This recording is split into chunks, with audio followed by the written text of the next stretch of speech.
ದೇವರಾಜ್ ಅವರನ್ನ ಚುನಾವಣೆ ಸಂದರ್ಭದಲ್ಲಿ ಬೇರೆ ಬೇರೆ ಸಂದರ್ಭಗಳಲ್ಲಿ ಮಾದರಿ ಪಕ್ಷ ಬಳಸ್ಕೊಳ್ತಾ ಇದೆಯಾ? ಹಾಗಾದ್ರೆ ನಾನು ಯಾವಾಗ ಯಾವ ರೀತಿಯಲ್ಲಿ ಬಳಸ್ಕೊಳ್ಬೇಕು ಎಂಬ ಸಂಪೂರ್ಣ ಮಾಹಿತಿ ಪಕ್ಷಕ್ಕಿದೆ ಅಂತ ನಾನು ಭಾವಿಸ್ತೇನೆ. ವಿಚಾರವಾಗಿ ಎಲ್ಲೋ ಒಂದು ಕಡೆ ಬಿಜೆಪಿಯವರು ಹಿನ್ನಡೆ ಆಗ್ತಾ ಇದೆಯಾ? ಸೋಲು ಗೆಲುವುಗಳು ಎರಡೂ ಕೂಡ ಸಾಮಾನ್ಯ. ಬಹುಸಂಖ್ಯಾತ ಹಿಂದೂಗಳಿಗೂ ಸಿಗದಂತಹ ಸೌಲಭ್ಯಗಳು, ಬಹುಸಂಖ್ಯಾತ ಹಿಂದೂಗಳಿಗೆ ಸಿಗದಂತಹ ಕಾನೂನಿನ ನೆರವು ಕೇವಲ ಮುಸಲ್ಮಾನರಿಗೆ ಸಿಗುತ್ತಿರುವಂಥದ್ದು ಇದು ತುಷ್ಟೀಕರಣ ರಾಜಕಾರಣ ಎಂಬತಕ್ಕಂಥದ್ದನ್ನು ವಕ್ಫ್ ಏನು ಕಾನೂನಿದೆ ಇದು ಒಂದು ಉತ್ತಮವಾದ ಉದಾಹರಣೆ. ಬಿಜೆಪಿ ವಿಫಲವಾಗ್ತಾ ಇದೆ. ರಾಜ್ಯ ಸರ್ಕಾರದ ವಿರುದ್ಧ ಹೋರಾಟ ಮಾಡುವಲ್ಲಿ ತಾರ್ಕಿಕತೆ ತಗೊಂಡೋಗೋದ್ರಲ್ಲಿ ರಾಜ್ಯ ಬಿಜೆಪಿ ಸಂಪೂರ್ಣ ವಿಫಲವಾಗಿದೆ. ರಾಜ್ಯಾಧ್ಯಕ್ಷರು, ಇತರ ಎಲ್ಲ ನಾಯಕರುಗಳು, ವಿರೋಧ ಪಕ್ಷದ ನಾಯಕರು ಎಲ್ಲರೂ ಗ್ರೌಂಡ್ನಲ್ಲಿದ್ದಾರೆ, ಫೀಲ್ಡಲ್ಲಿದ್ದಾರೆ. ಯಾರು ಹೆದರ್ಕೊಂಡು ನಮ್ಮ ಬಗ್ಗೆ ತನಿಖೆ ಆಗುತ್ತೆ ಅಂತ ಹೆದರ್ಕೊಂಡು ಹಿಂದಕ್ಕೆ ಸರಿದಂಥ ಒಂದೇ ಒಂದು ಉದಾಹರಣೆಗಳು ಭಾರತೀಯ ಜನತಾ ಪಕ್ಷದಲ್ಲಿ ಇಲ್ಲ. ಹಾಯ್, ಹಲೋ, ನಮಸ್ಕಾರ. ನಾನು ಅಭಿಷೇಕ್ ಶೃಂಗೇರಿ.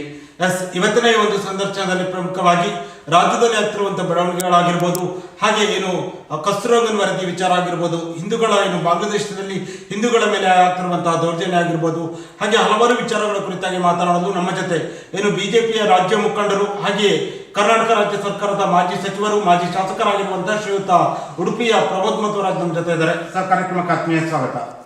ಸರ್, ಹೇಗಿದ್ದೀರಾ?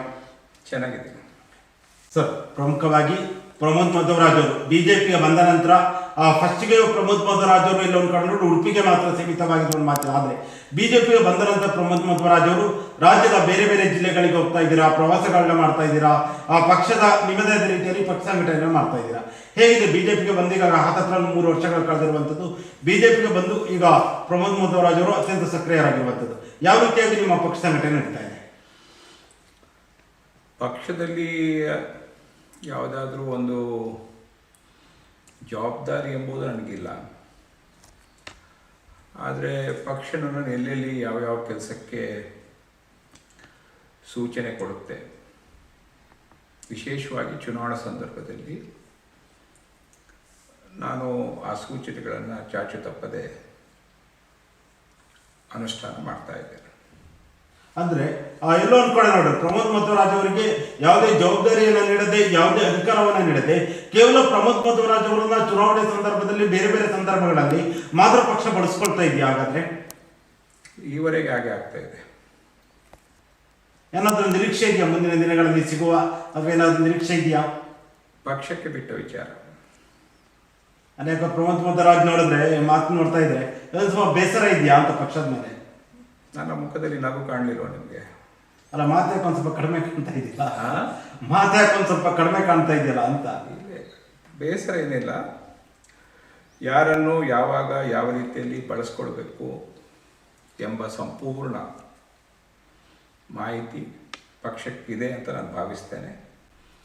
ಸೊ ನನ್ನನ್ನು ಯಾವ ರೀತಿಯಲ್ಲಿ ಭವಿಷ್ಯದಲ್ಲಿ ಬಳಸ್ಕೊಳ್ಬೇಕು ಎಂಬುದು ಪಕ್ಷಕ್ಕೆ ಬಿಟ್ಟ ವಿಚಾರ. ಈವರೆಗೆ ನನ್ನನ್ನು ಪಕ್ಷ ವಿಶೇಷವಾಗಿ ಬೇರೆ ಬೇರೆ ಚುನಾವಣೆಗಳು ನಡೆದಂಥ ಸಂದರ್ಭದಲ್ಲಿ, ಅದು ವಿಧಾನಸಭೆ ಚುನಾವಣೆ ಇರ್ಬೋದು, ಅದರ ನಂತರ ನಡೆದಂಥ ಲೋಕಸಭಾ ಚುನಾವಣೆ ಇರ್ಬೋದು, ಅಥವಾ ಉಪಚುನಾವಣೆಗಳಿರ್ಬೋದು, ಕಳೆದ ಕೆಲವು ದಿವಸಗಳ ಹಿಂದೆ ನಡೆದಂಥ ಉಪಚುನಾವಣೆಗಳು, ವಿಧಾನ ಪರಿಷತ್ ಚುನಾವಣೆ, ಹೀಗೆ ಯಾವುದೇ ಚುನಾವಣೆಗೆ ನನ್ನನ್ನು ಇಡೀ ರಾಜ್ಯದಲ್ಲಿ ಬಳಸುವಂಥ ಕೆಲಸವನ್ನು ಪಕ್ಷ ಮಾಡ್ತಾ ಇದೆ.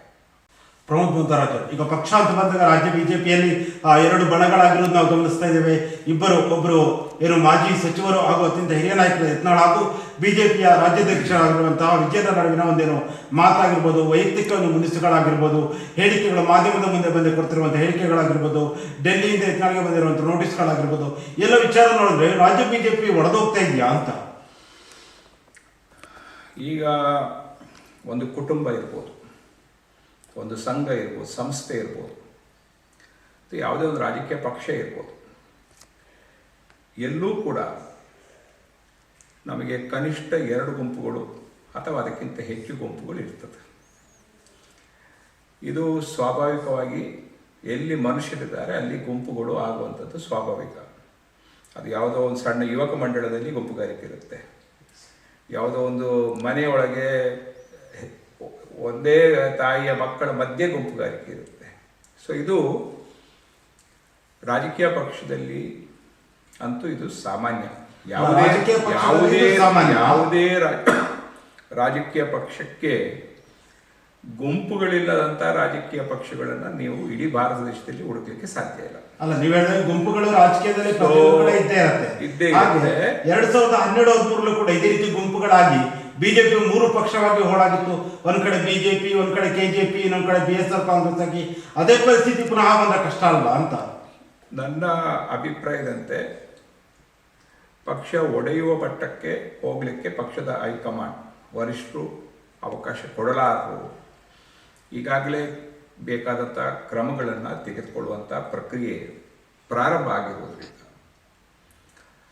ಎಲ್ಲವೂ ಕರ್ನಾಟಕದ ಮಟ್ಟಿಗೆ ಹೇಳೋದಿದ್ರೆ ಮುಂದಿನ ದಿವಸಗಳಲ್ಲಿ ಸರಿ ಹೋಗ್ಬೋದು ಅಂತಕ್ಕಂಥ ಪೂರ್ಣ ವಿಶ್ವಾಸ ನನಗಿದೆ. ಪ್ರಮುಖವಾಗಿ ಬರೀ ರಾಜ್ಯದಲ್ಲಿ ಮಾತ್ರ ಅಲ್ಲ, ದೇಶಾದ್ಯಂತ ಚರ್ಚೆ ಆಗ್ತಿರುವ ವಿಚಾರ ಇನ್ನು ವಕ್ಫ್ ವಿಚಾರ ಕುರಿತಾಗಿ, ಏನು ವಕ್ಫ್ ಮಂಡಳಿ ವಿಚಾರವಾಗಿ ಈಗ ದೇಶಾದ್ಯಂತ ಚರ್ಚೆ ಆಗ್ತಿರುವಂಥದ್ದು.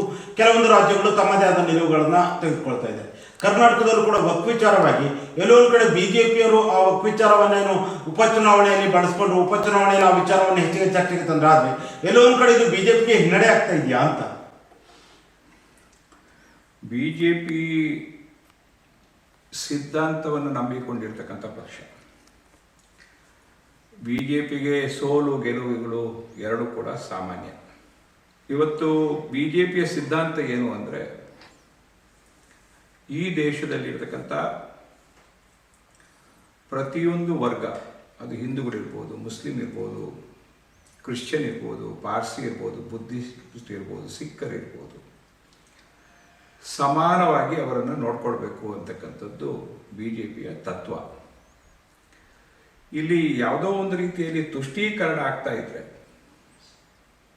ವಿಶೇಷವಾಗಿ ಕಾಂಗ್ರೆಸ್ ಪಕ್ಷದ ಪರಂಪರೆಯಂತೆ ಅಲ್ಪಸಂಖ್ಯಾತರ ತುಷ್ಟೀಕರಣ, ಅದರಲ್ಲೂ ವಿಶೇಷವಾಗಿ ಮುಸಲ್ಮಾನರ ತುಷ್ಟೀಕರಣ ಏನಾಗ್ತಿದೆ, ಅದು ಕಾನೂನುಗಳ ಮೂಲಕ ಇರ್ಬೋದು, ಸೌಲಭ್ಯಗಳ ಮೂಲಕ ಇರ್ಬೋದು. They are something special. ಅವರೊಂದು ವಿಶೇಷವಾದಂಥ ವರ್ಗ ಈ ದೇಶದಲ್ಲಿ ಎಂಬ ರೀತಿಯಲ್ಲಿ ಹಿಂದೂಗಳಿಗೂ, ಬಹುಸಂಖ್ಯಾತ ಹಿಂದೂಗಳಿಗೂ ಸಿಗದಂಥ ಸೌಲಭ್ಯಗಳು, ಬಹುಸಂಖ್ಯಾತ ಹಿಂದೂಗಳಿಗೆ ಸಿಗದಂಥ ಕಾನೂನಿನ ನೆರವು ಕೇವಲ ಮುಸಲ್ಮಾನರಿಗೆ ಸಿಗುತ್ತಿರುವಂಥದ್ದು, ಇದು ತುಷ್ಟೀಕರಣ ರಾಜಕಾರಣ ಎಂಬತಕ್ಕಂಥದ್ದನ್ನು ವಕ್ಫ್ ಏನು ಕಾನೂನಿದೆ, ಇದು ಒಂದು ಉತ್ತಮವಾದ ಉದಾಹರಣೆ.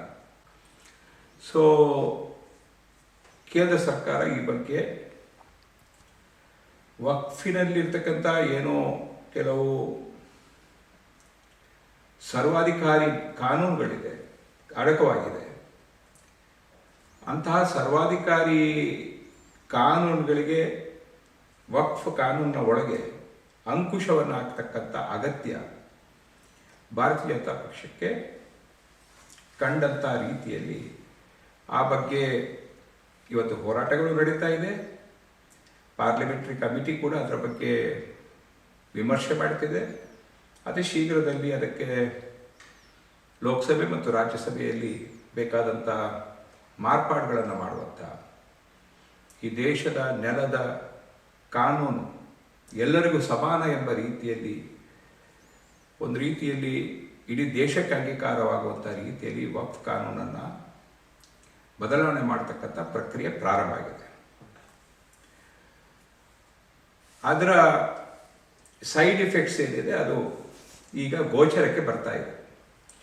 ಕೇಂದ್ರ ಸರ್ಕಾರ ವಕ್ಫ್ ಕಾನೂನನ್ನು ಬದಲಾಯಿಸುವಂಥ ಒಂದು ವ್ಯವಸ್ಥೆಗೆ ಕೈ ಹಾಕುವಂಥ ಸಂದರ್ಭದಲ್ಲೇ ವಿಶೇಷವಾಗಿ ಕರ್ನಾಟಕದಲ್ಲಿ ವಕ್ಫ್ ಕಾನೂನಿನಿಂದ ಏನು ದುಷ್ಪರಿಣಾಮಗಳಾಗಿವೆ ಎಂಬುದು ಜನರಿಗೆ ಗೊತ್ತಾಗ್ತಾ ಇದೆ. ಅದರಿಂದ ನಮಗೆ ವೋಟ್ ಬರುತ್ತೋ ವೋಟ್ ಬರಲ್ವೋ ಅದಲ್ಲ ವಿಚಾರ. ಈ ದೇಶದಲ್ಲಿ 140 ಕೋಟಿ ಜನರು ಯಾರಿದ್ದಾರೆ, ಎಲ್ಲರೂ ಸಮಾನರಾಗಬೇಕು ಎಂಬತಕ್ಕಂಥದ್ದೇ ಬಿಜೆಪಿಯ ಒಂದು ರಾಷ್ಟ್ರವಾದದ ಒಂದು ಸಿದ್ಧಾಂತ. ಪ್ರಮೋದ್ ಮಧ್ವರಾಜ್ ಅವರೇ, ಪ್ರಮುಖವಾಗಿ ಈಗೇನು ಬಾಂಗ್ಲಾದೇಶದ ಒಂದು ವಿಚಾರ, ಹಿಂದೂಗಳ ಮೇಲೆ ಆಗ್ತಿರುವಂಥ ದೌರ್ಜನ್ಯ ಆಗಿರ್ಬೋದು, ಹಲ್ಲೆ ಆಗಿರ್ಬೋದು, ಕೊಲೆ ಆಗಿರ್ಬೋದು, ಅಲ್ಲಿನ ಹಿಂದೂ ದೇವಸ್ಥಾನಗಳ ಮೇಲೆ ಆಗ್ತಿರುವಂಥ ಏನು ದೌರ್ಜನ್ಯ ಆಗಿರ್ಬೋದು, ಹಿಂದೂ ದೇವಸ್ಥಾನಗಳನ್ನ ಏನು ಧ್ವಂಸ ಮಾಡ್ತಿರುವಂಥ ವಿಚಾರ ಇಡೀ ವಿಶ್ವದಾದ್ಯಂತ ಚರ್ಚೆ ಬಂದಿದೆ. ಈ ವಿಷಯ ಕುರಿತಾಗಿ ಏನು ಹೇಳ್ತೀರಾ? ಈಗ ಬಾಂಗ್ಲಾದೇಶದ ಜನರಿಗೆ ಅವರು ಪಾಕಿಸ್ತಾನದ ಭಾಗವಾಗಿರುವಾಗ ತೀರ ಅನ್ಯಾಯವಾದಾಗ ಭಾರತ ಅವರ ಪರವಾಗಿ ನಿಂತು ಒಂದು ಹೊಸ ದೇಶವನ್ನೇ ನಿರ್ಮಿಸಿಕೊಟ್ಟಂಥ ಕೀರ್ತಿ ಭಾರತ ದೇಶಕ್ಕೆ ಸಲ್ಲುತ್ತೆ. ಬಾಂಗ್ಲಾ ವಿಮೋಚನೆ ಏನಾಯಿತು, ಅದು ಭಾರತ ದೇಶದ ಕೊಡುಗೆ.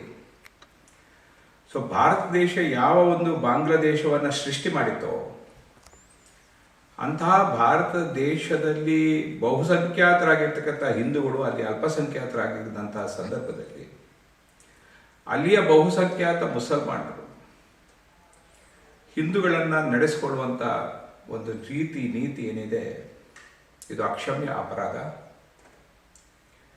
ಅದರಲ್ಲೂ ಕೂಡ ಬಾಂಗ್ಲಾದೇಶವನ್ನು ಸೃಷ್ಟಿ ಮಾಡಿದಂಥ ಒಂದು ಈ ದೇಶದ ಜೊತೆಗೆ ರಕ್ತ ಸಂಬಂಧ ಇರ್ತಕ್ಕಂಥ ಹಿಂದೂಗಳಿಗೆ ಅನ್ಯಾಯವಾಗ್ತಿರುವಂಥದ್ದು ಇದು ಖಂಡಿತವಾಗಿಯೂ ಸ್ವೀಕಾರ ಮಾಡಲಿಕ್ಕೆ ಸಾಧ್ಯವಾಗದಂಥ ವಿಚಾರ. ಸೊ ನಾನು ಭಾರತ ಸರ್ಕಾರವನ್ನು ವಿಶೇಷವಾಗಿ ಬಾಂಗ್ಲಾದೇಶದಲ್ಲಿ ಹಿಂದೂಗಳಿಗಾಗುವಂಥ ಸಮಸ್ಯೆಗಳಿಗೆ ಪೂರ್ಣ ವಿರಾಮ ಹಾಕುವಂಥ ರೀತಿಯಲ್ಲಿ ಯಾವುದೇ ಒಂದು ದಿಟ್ಟತನವಾದ ಕ್ರಮ ತೆಗೆದುಕೊಂಡ್ರೂ ಅದು ಸ್ವಾಗತಾರ್ಹ ಅಂತ ನಾನು ಭಾವಿಸ್ತೇನೆ. ಸರ್, ಈಗ ಪ್ರಮುಖವಾಗಿ ಇನ್ನು ಕೆಲ ದಿನಗಳ ಹಿಂದಷ್ಟೇ ರಾಜ್ಯ ಸರ್ಕಾರ ಏನು ಅರಣ್ಯ ಇಲಾಖೆಯನ್ನು ಒತ್ತುವರಿ ತೆರವು ವಿಚಾರಕ್ಕೆ ಕೈ ಹಾಕಿದ ವಿಚಾರ ಇಡೀ ರಾಜ್ಯದ ಸದ್ದು ಮಾಡ್ತು. ಅದರಲ್ಲೂ ಪ್ರಮುಖವಾಗಿ ಮಲೆನಾಡು ಭಾಗದಲ್ಲಿ ಇದು ಹೆಚ್ಚಿನದಾಗಿ ಸದ್ದು ಮಾಡಿದಂಥ ವಿಚಾರ. ಚಿಕ್ಕಮಗಳೂರು ಆಗಿರ್ಬೋದು, ಶಿವಮೊಗ್ಗ ಜಿಲ್ಲೆಯಲ್ಲಿ ಇದು ಹೆಚ್ಚಿನ ಒತ್ತುವರಿ ವಿಚಾರವಾಗಿ ಚರ್ಚೆ ಆಗ್ತಿತ್ತು. ನೀವು ಕೂಡ ಇದು ಕಳಸ ಮೂಡಿಗೆರೆಯಲ್ಲಿ ನಡೆದಂಥ ಒಂದು ಪ್ರತಿಭಟನೆಗಳಲ್ಲಿ ಭಾಗವಹಿಸಿದ್ರಿ. ಈ ಒತ್ತುವರಿನ ತೆರವಿನ ವಿಚಾರವಾಗಿ ರಾಜ್ಯ ಸರ್ಕಾರದ ನಿಲುವನ್ನು ನೀವು ಹೇಗೆ ಬಳಸ್ತೀರಾ? ಈಗ ಮಲೆನಾಡು ಪ್ರದೇಶ ಒಂದು ಅರಣ್ಯದಿಂದ ಶೃಂಗಾರಗೊಂಡಿರ್ತಕ್ಕಂಥ ಒಂದು ಪ್ರದೇಶ. ಅದು ಮಲೆನಾಡು ಜಿಲ್ಲೆಗಳು, ಅದು ದಕ್ಷಿಣ ಕನ್ನಡ ಇರ್ಬೋದು, ಉಡುಪಿ ಜಿಲ್ಲೆ ಇರ್ಬೋದು, ಕೊಡಗು ಇರ್ಬೋದು, ಚಿಕ್ಕಮಗಳೂರು ಇರ್ಬೋದು, ಶಿವಮೊಗ್ಗ ಇರ್ಬೋದು, ಹಾಸನ ಇರ್ಬೋದು, ಈ ಜಿಲ್ಲೆಗಳಲ್ಲಿ ಅಂತಹ ಒಂದು ಅರಣ್ಯ ವಿಶೇಷ ರೀತಿಯಲ್ಲಿ ಉಳಿಸುವಂಥ ಕೆಲಸವಾಗಲಿ ಬೆಳೆಸುವಂಥ ಕೆಲಸವಾಗಲಿ ಮಾಡಿರ್ತಕ್ಕಂಥದ್ದು ಅಲ್ಲಿಯ ರೈತರು. ಈಗ ರಾಜ್ಯ ಸರ್ಕಾರ ಬಹಳ ಹೆಡ್ಡತನ ಮಾಡ್ತಾ ಇದೆ. ರೈತರು ಬೆಳೆದಿರುವಂಥದ್ದು ಮರಗಳನ್ನು, ಗಿಡಗಳನ್ನು, ಅದು it's a part of forest. ಅರಣ್ಯ ಇಲಾಖೆ ಮಾಡಬೇಕಾದಂಥ ಕೆಲಸವನ್ನು ರೈತರು ಮಾಡ್ತಿದ್ದಾರೆ. ನೀವು ಅದನ್ನು ಬಂದು ಕಡಿತೀರಿ ಅಂತ ಆದರೆ, ಅರಣ್ಯ ಇಲಾಖೆಯವರು ಬಂದು ಕಡಿತೀರಿ ಅಂತ ಆದರೆ ನಿಮ್ಗೇನಾದರೂ ಬುದ್ಧಿ ಇದೆಯಾ? ನಿಮ್ಮ ಇಲಾಖೆ ಹೆಂಗೆ ಕೆಲಸ ಮಾಡಬೇಕಂತ ನಿಮ್ಗೆ ಗೊತ್ತಿದೆಯಾ? ನಿಮ್ಮ ಮಂತ್ರಿಗೆ, ಅರಣ್ಯ ಮಂತ್ರಿಗೆ ಬುದ್ಧಿ ಇದೆಯಾ? ಯಾಕಂದರೆ ಅವ್ರು ಬೀದರ್ನವ್ರು, ಅಲ್ಲಿ ಅರಣ್ಯನೇ ಕಡಿಮೆ ಇದೆ.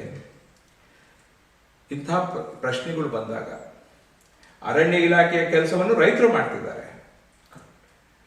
ಬೇಕಿದ್ರೆ ಅವರು ಅರಣ್ಯ ಭೂಮಿಯನ್ನು ಒತ್ತುವರಿ ಮಾಡಿದರೆ ಅದಕ್ಕೆ ಒಂದು ಮಾರ್ಕಿಂಗ್ ಮಾಡಿ ಇದು ಅರಣ್ಯ ಭೂಮಿ ಅಂತ ಹೇಳಿ ರೈತರು ಅದನ್ನು ನೋಡ್ಕೊಳ್ಳಿ, ತೊಂದರೆ ಇಲ್ಲ. ಅದರಲ್ಲಿ ಇರತಕ್ಕಂಥ ಗಿಡ ಮರಗಳನ್ನು ರೈತರು ಅದರ ಫಸಲನ್ನು ಕೂಡ, ಯಾಕಂದರೆ ಮೇಂಟೈನ್ ಮಾಡಬೇಕು, ಅದರಿಂದ ಉತ್ಪತ್ತಿ ಪಡೆದದ್ದನ್ನು ರೈತರು ಪಡ್ಕೊಳ್ಳಿ. ಅದನ್ನು ಅರಣ್ಯವನ್ನಲ್ಲಿ ಬೆಳೆಸುವಲ್ಲಿ ರೈತರು ಏನು ಇವತ್ತು ಪಾತ್ರ ವಹಿಸ್ತಿದ್ದಾರೆ ಅದನ್ನು ಮುಂದುವರಿಸ್ಕೊಂಡು ಹೋಗಿ.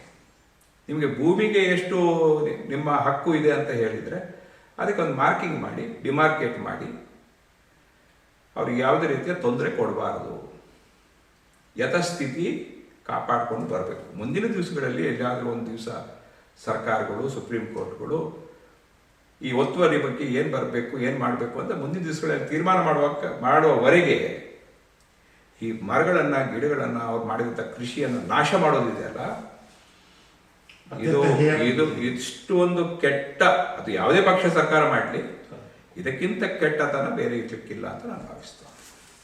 ಸರ್, ಈ ಒತ್ತುವರಿ ತೆರವಿನ ವಿಚಾರವಾಗಿ ಒಂದು ಪ್ರಮುಖವಾಗಿ ಚರ್ಚೆ ಆಗ್ತಿರುವಂತ ವಿಚಾರ ಅಂದ್ರೆ ಒತ್ತುವರಿಯನ್ನ ತೆರವು ಮಾಡ್ತಾ ಇರುವಂತದ್ದೇ ಕಸ್ತೂರಿ ರಂಗನ್ ವರದಿಯನ್ನ ಜಾರಿ ಮಾಡುವ ನಿಟ್ಟಿನಲ್ಲಿಯೇ ಅನ್ನೋ ಒಂದು ಚರ್ಚೆ ಕೂಡ ನಡೀತಿರುವುದು. ಅಂದ್ರೆ ಎಲ್ಲೋ ಒಂದ್ ಕಡೆ ನೋಡಿದ್ರೆ ಕೇಂದ್ರ ಸರ್ಕಾರ ರಾಜ್ಯಗಳ ಮೇಲೆ ಒತ್ತಡವನ್ನ ಹಾಕ್ತಾ ಇದೆಯಾ ಅಂತ ಕಸ್ತೂರಿ ರಂಗನ್ ವರದಿಯನ್ನ ಜಾರಿ ಮಾಡುವ ನಿಟ್ಟಿನಲ್ಲಿ. ಯಾಕಂದ್ರೆ ಪದೇ ಪದೇ ಕೇಂದ್ರದಿಂದ ಬರ್ತಾ ಇದೆ ಕಸ್ತೂರಿ ರಂಗನ್ ವರದಿಯನ್ನು ಆದೇಶವನ್ನು ಇದು ಮಾಡಿ ಅಂತ, ರಾಜ್ಯ ಸರ್ಕಾರ ಈಗ ಅದನ್ನ ಸಂಪೂರ್ಣವಾಗಿ ತಿರಸ್ಕಾರ ಮಾಡಿರುವಂತದ್ದು. ಎಲ್ಲೋ ಒಂದ್ ಕಡೆ ನೋಡ್ರೆ ಕೇಂದ್ರ ಸರ್ಕಾರಕ್ಕೆ ಅಷ್ಟೊಂದು ಆಸಕ್ತಿ ಏನು ಅಂತ ಕಸ್ತೂರಿ ರಂಗನ್ ವರದಿ ಕುರಿತಾಗಿ. ಈಗ ಕೇಂದ್ರ ಸರ್ಕಾರಕ್ಕೆ ಕೆಲವೊಂದು ಕಾನೂನುಗಳು, conservation of forest act, conservation of wild life act, ಇದೆಲ್ಲವೂ ಜನರ ವಿರೋಧವಾಗಿರ್ತಕ್ಕಂಥ ಕಾನೂನುಗಳು. ಮೃಗಗಳ ಪರವಾಗಿ ಮತ್ತು ವೈಲ್ಡ್ ಲೈಫ್ನ ಪರವಾಗಿ, ಅರಣ್ಯದಲ್ಲಿ ಇರ್ತಕ್ಕಂಥ ಮರಗಳ ಪರವಾಗಿ, ಅರಣ್ಯದಲ್ಲಿರ್ತಕ್ಕಂಥ ಭೂಮಿಯ ಪರವಾಗಿರ್ತಕ್ಕಂಥ ಕಾನೂನುಗಳು. ಈ ಕಾನೂನುಗಳು ಆಗಿ ಓಬಿರಾಯನ ಕಾಲದಲ್ಲಿ ಆಗಿದೆ. ಆವಾಗ ನಮ್ಮ ಭಾರತ ದೇಶದ ಜನಸಂಖ್ಯೆ 40 ಕೋಟಿ. ಇವತ್ತು ನಮ್ಮ ಭಾರತ ದೇಶದ ಜನಸಂಖ್ಯೆ 140 ಕೋಟಿ ಆಗಿದೆ. ಸೊ ಆ ಪ್ರೆಷರ್ ಇದೆ ಅಲ್ಲ, to go into the forest land, ಅರಣ್ಯ ಇಲಾಖೆಯ ಭೂಮಿಗೆ ನಾವು ಗೊತ್ತಿಲ್ದೋ ಆಕ್ರಮಣ ಮಾಡ್ತಕ್ಕಂಥ ಅಥವಾ ಅಲ್ಲಿ ಪ್ರವೇಶ ಮಾಡ್ತಕ್ಕಂಥ ಅನಿವಾರ್ಯತೆ ಇವತ್ತು ಭಾರತ ದೇಶದಲ್ಲಿ ಉಂಟಾಗಿದೆ.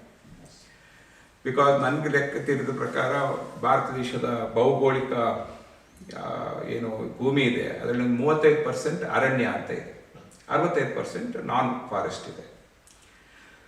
ಇಲ್ಲಿ ಎರಡು ರೀತಿ ಆಗ್ತಿದೆ. ಒಂದು, ಅರಣ್ಯ ಅವರು 65% ಏನು ನಾನ್ ಫಾರೆಸ್ಟ್ ಇದೆ ಅದಕ್ಕೆ ಆಕ್ರಮಣ ಅವ್ರು ಮಾಡ್ತಾ ಇದ್ದಾರೆ, ಈ ಡೀಮ್ಡ್ ಫಾರೆಸ್ಟ್ ಇನ್ನೊಂದು ಮತ್ತೊಂದು ಅಂತ.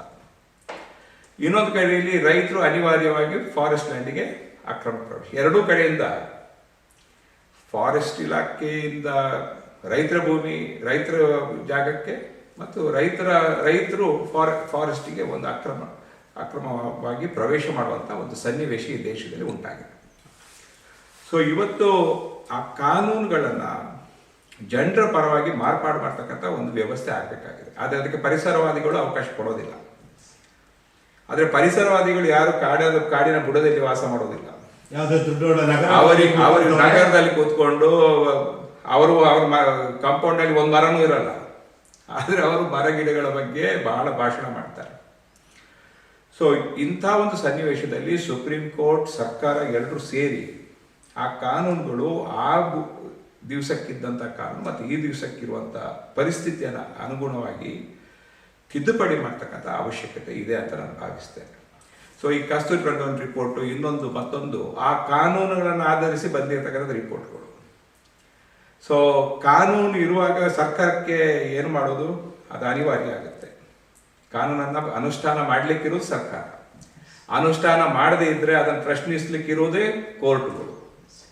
ಸೊ ಈ ಕೋರ್ಟ್ಗಳು ಪ್ರಶ್ನೆ ಮಾಡುವಾಗ ಕೇಂದ್ರ ಸರ್ಕಾರ ಆಗಲಿ ರಾಜ್ಯ ಸರ್ಕಾರವಾಗಲಿ ಅದಕ್ಕೆ ಅನಿವಾರ್ಯ ಆಗುತ್ತೆ.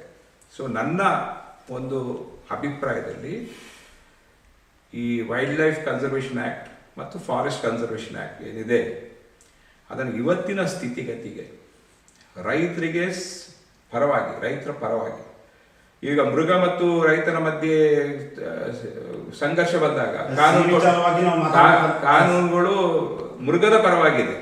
ಯಾಕಂದ್ರೆ ಇತ್ತೀಚೆಗಷ್ಟೇ ಏನು ಚಿಕ್ಕಮಗಳೂರು ಜಿಲ್ಲೆಯ ಕೊಪ್ಪ ತಾಲೂಕಿನಲ್ಲಿ ಇನ್ನೊಂದು 3-4 ದಿನಗಳ ಹಿಂದೆ ಉಮೇಶ್ ಅನ್ನುವನ ಆನೆ ತುಳಿದು ಸಾಯಿಸಿರುವಂಥದ್ದು. ಕೇವಲ ಅದು ಮಾತ್ರ ಅಲ್ಲ, ಈಗ ಏನು ಹಸುಗಳ ಮೇಲೆ ಚಿರತೆ ಮತ್ತು ಹುಲಿಯ ದಾಳಿ ಆಗಿರುವಂಥದ್ದಾಗಿರ್ಬೋದು, ಅಥವಾ ಮನುಷ್ಯರ ಮೇಲೆ ಕಾಡು ಪ್ರಾಣಿಗಳ ದಾಳಿ, ಅದು ಕಾಡ್ಕೋಣ ಆಗಿರ್ಬೋದು, ಹುಲಿ ಆಗಿರ್ಬೋದು, ಚಿರತೆ ಆಗಿರ್ಬೋದು, ಆನೆ ಆಗಿರ್ಬೋದು, ನಿರಂತರವಾಗಿ ಕಳೆದ 3-4 ವರ್ಷಗಳಿಂದ ನಿರಂತರವಾಗಿ ಹೆಚ್ಚಳವಾಗಿರುವಂಥದ್ದು.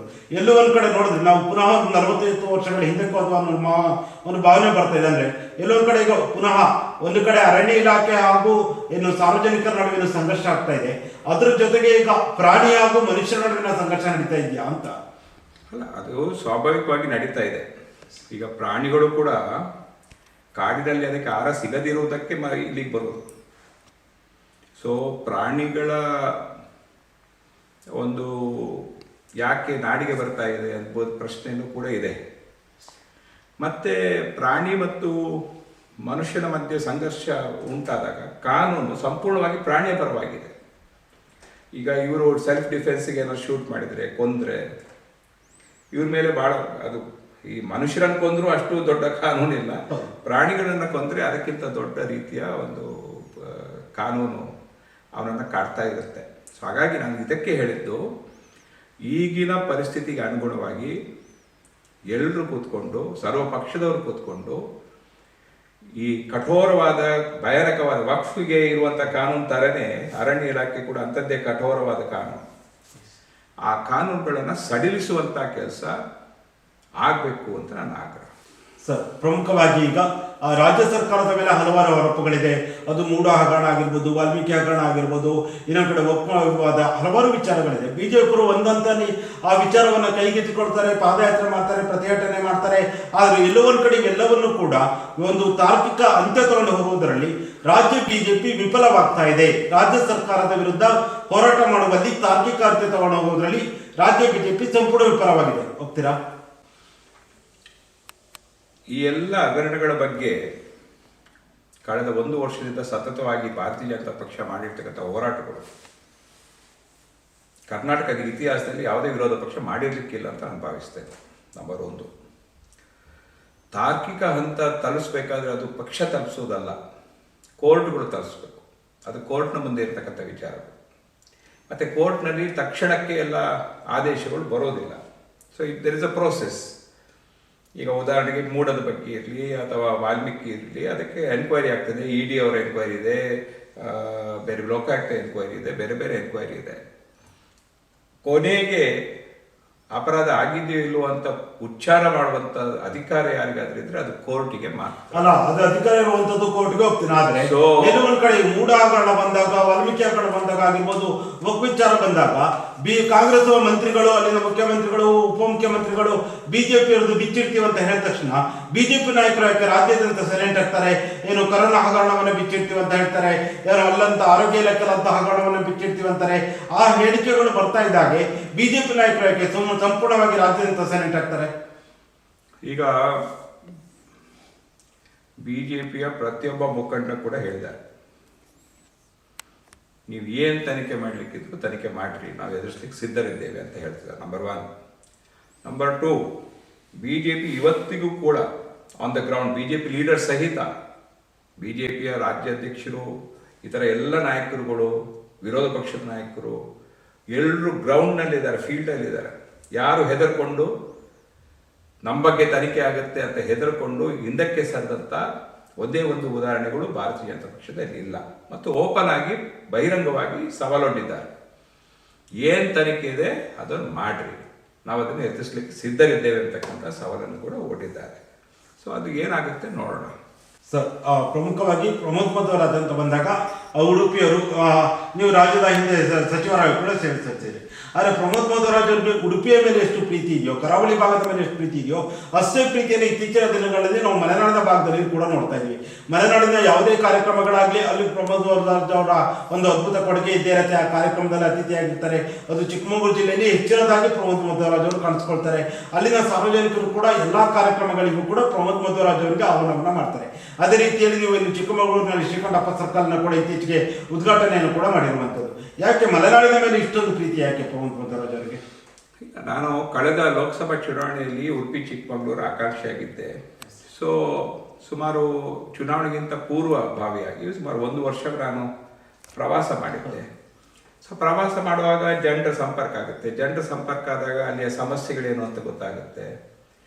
ಸಮಸ್ಯೆಗಳೇನು ಅಂತ ಗೊತ್ತಾದಾಗ ಅದಕ್ಕೆ ನಾವು ಸ್ಪಂದಿಸಬೇಕು ಅಂತಕ್ಕಂಥ ಒಂದು ಮನೋಭಾವ ಉಂಟಾಗುತ್ತೆ. ಯಾರು ಜನ ನಮಗೆ ಪ್ರೀತಿ ವಿಶ್ವಾಸ ತೋರಿಸಿದರೆ ಅವರು ನಮ್ಮನ್ನು ಆಹ್ವಾನ ಮಾಡುವಾಗ ಯಾವುದೇ ಕಾರ್ಯಕ್ರಮಕ್ಕೆ ಅದಕ್ಕೆ ಹೋಗಬೇಕು ಅಂತ ಅನಿಸ್ತದೆ. ಇದಕ್ಕಿಂತ ಹೆಚ್ಚೇನೂ ಇಲ್ಲ. ಮಲೆನಾಡಿನ ಭಾಗಕ್ಕೆ ಬಂದಾಗ ಅಲ್ಲಿನ ಜನರ ಒಂದು ಪ್ರೀತಿ ವಿಶ್ವಾಸ ಹೇಗನ್ಸುತ್ತೆ ಅದನ್ನೆಲ್ಲ ನೋಡಿದಾಗ? ಇಲ್ಲ, ನಾನು ಈಗ ಉತ್ತರ ಕರ್ನಾಟಕಕ್ಕೂ ಹೋಗ್ತೀನಿ, ಬೆಳಗಾವಿ ಕರ್ನಾಟಕಕ್ಕೂ ಹೋಗ್ತೀನಿ. ದೇವರ ಅನುಗ್ರಹದಿಂದ ನಾನು ಎಲ್ಲಿ ಹೋದರೂ ಕೂಡ ಜನರು ಪ್ರೀತಿ ವಿಶ್ವಾಸ ತೋರಿಸ್ತಾರೆ. ಅದು ಯಾಕೆಂತ ಗೊತ್ತಿಲ್ಲ, ಅದರ ಬಗ್ಗೆ ನನಗೆ ಸಂತೋಷ ಇದೆ. ಸರ್, ಕೊನೆಯದಾಗಿ ರಾಜ್ಯದಲ್ಲಿ ಉಂಟಾಗಿರುವಂಥ ಗೊಂದಲಗಳಾಗಿರ್ಬೋದು, ಬಾಂಗ್ಲಾದೇಶದಲ್ಲಿ ಹಿಂದೂಗಳ ಮೇಲೆ ಆಗ್ತಿರುವಂಥ ಅನ್ಯಾಯ ಆಗಿರ್ಬೋದು, ಹಾಗೆ ಎಲ್ಲ ವಿಚಾರಗಳ ಕುರಿತಾಗಿ ಏನು ಹೇಳಕ್ಕೆ ಬಯಸ್ತೀರಾ?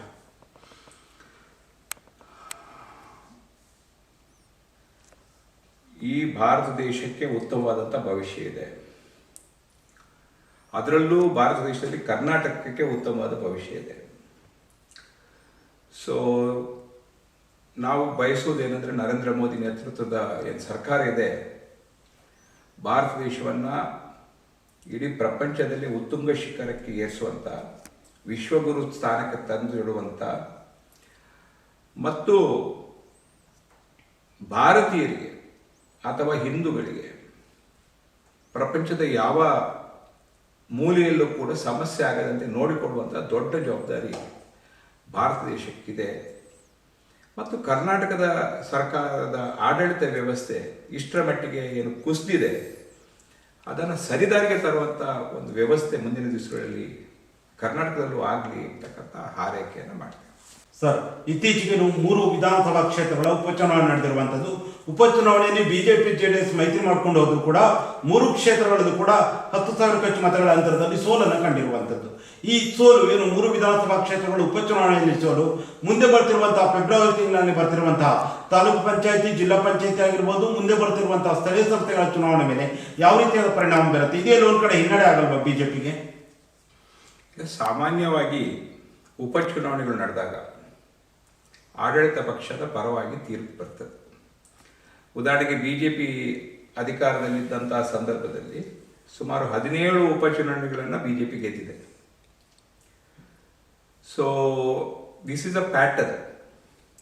ಆ ಕ್ಷೇತ್ರದ ಜನ ಕೂಡ ಆಡಳಿತ ಪಕ್ಷದ ಒಬ್ಬರು MLA, ನಮ್ಮ ಕ್ಷೇತ್ರಕ್ಕೆ MLA ಆದರೆ ಏನಾದರೂ ದುಡ್ಡು ಬರುತ್ತೆ. ನಂಜನಗೂಡು ಮತ್ತು ಗುಂಡ್ಲುಪೇಟೆಯಲ್ಲಿ ಉಪಚುನಾವಣೆ ಆಯಿತು. ನಾನು 2 ಕ್ಷೇತ್ರಕ್ಕೆ ನಾನು ಹೋಗಿದ್ದೆ ಕಾಂಗ್ರೆಸ್ ಅಧಿಕಾರದಲ್ಲಿದ್ದಾಗ, ನಾನು ಮಂತ್ರಿ ಆಗಿದ್ದೆ. ಅಲ್ಲಿ 2 ಕಡೆ ಕಾಂಗ್ರೆಸ್ ಗೆದ್ದಿತ್ತು. ಯಾಕಂದರೆ ಕಾಂಗ್ರೆಸ್ ಅಧಿಕಾರದಲ್ಲಿತ್ತು, 2 ಕಡೆ ಕಾಂಗ್ರೆಸ್ ಗೆದ್ದಿತ್ತು. ಅದರ ಬೆನ್ನಿಗೆ ಬಂದಂಥ ಜನರಲ್ ಚುನಾವಣೆಯಲ್ಲಿ 2 ಕಡೆಯಲ್ಲಿ ಕಾಂಗ್ರೆಸ್ ಸೋತು ಹೋಯಿತು. ಎಲ್ಲಿ? ಗುಂಡ್ಲುಪೇಟೆ ಮತ್ತು ಒಂದೇ ವರ್ಷದ ಅವಧಿಯಲ್ಲಿ 2018ರ ಚುನಾವಣೆಯಲ್ಲಿ 2 ಕ್ಷೇತ್ರದಲ್ಲಿ ಕಾಂಗ್ರೆಸ್ ಸೋತು. ಸೊ ಉಪಚುನಾವಣೆಗಳು ಯಾವುದೇ ಮುಂದೆ ಬರತಕ್ಕಂಥ ಚುನಾವಣೆಗಳಿಗೆ ದಿಕ್ಸೂಚಿ ಆಗೋದಿಲ್ಲ ಅಂತ ನನ್ನ ಅಭಿಪ್ರಾಯ. ಸರ್, ಇದುವರೆಗೂ ಈ ಒಂದು ಸಂದರ್ಶನದಲ್ಲಿ ಭಾಗವಹಿಸಿ ಏನು ಒಕ್ಕಮಂಡಳಿ ವಿಚಾರ ಆಗಿರ್ಬೋದು, ಹಾಗೆ ರಾಜ್ಯ ಬಿಜೆಪಿಯಲ್ಲಿ ಉಂಟಾಗಿರುವಂತಹ ಗೊಂದಲ ಆಗಿರ್ಬೋದು, ನೀವು ಪಕ್ಷಕ್ಕೆ ಬಂದ ನಂತರ ಯಾವ ರೀತಿಯಾಗಿ ಪಕ್ಷ ಸಂಘಟನೆಯಲ್ಲಿ ತೊಡಗಿಸಿಕೊಂಡಿದ್ದೀರಾ, ಹಾಗೆ ಕಸ್ತೂರಿ ರಂಗನ್ ವರದಿಯ ವಿಚಾರ, ಒತ್ತುವರಿ ತೆರವಿನಿಂದಾಗಿ ಯಾವ ರೀತಿಯಾಗಿ ತೊಂದರೆಗಳಾಗ್ತಾ ಇದೆ, ಹಾಗೆ ಮುಂದಿನ ದಿನಗಳಲ್ಲಿ ನಿಮ್ಮ ಪಕ್ಷ ಸಂಘಟನೆ ಆಗಿರ್ಬೋದು, ಮುಂದೆ ಬರ್ತಿರುವಂತಹ ಸ್ಥಳೀಯ ಸಂಸ್ಥೆಗಳ ಚುನಾವಣೆ, ಹಾಗೆ ಉಪಚುನಾವಣೆ ಸೋಲು, ಈ ಎಲ್ಲ ವಿಚಾರಗಳ ಕುರಿತಾಗಿ ಸುದೀರ್ಘವಾದ ಚರ್ಚೆಯಲ್ಲಿ ಭಾಗವಹಿಸಿದ್ದಕ್ಕೆ ನಮ್ಮ ಸೇರಿ ಸಮಾಚಾರ ತಂಡದ ವತಿಯಿಂದ ನಿಮಗೆ ಹೃತ್ಪೂರ್ವಕ ಧನ್ಯವಾದಗಳು.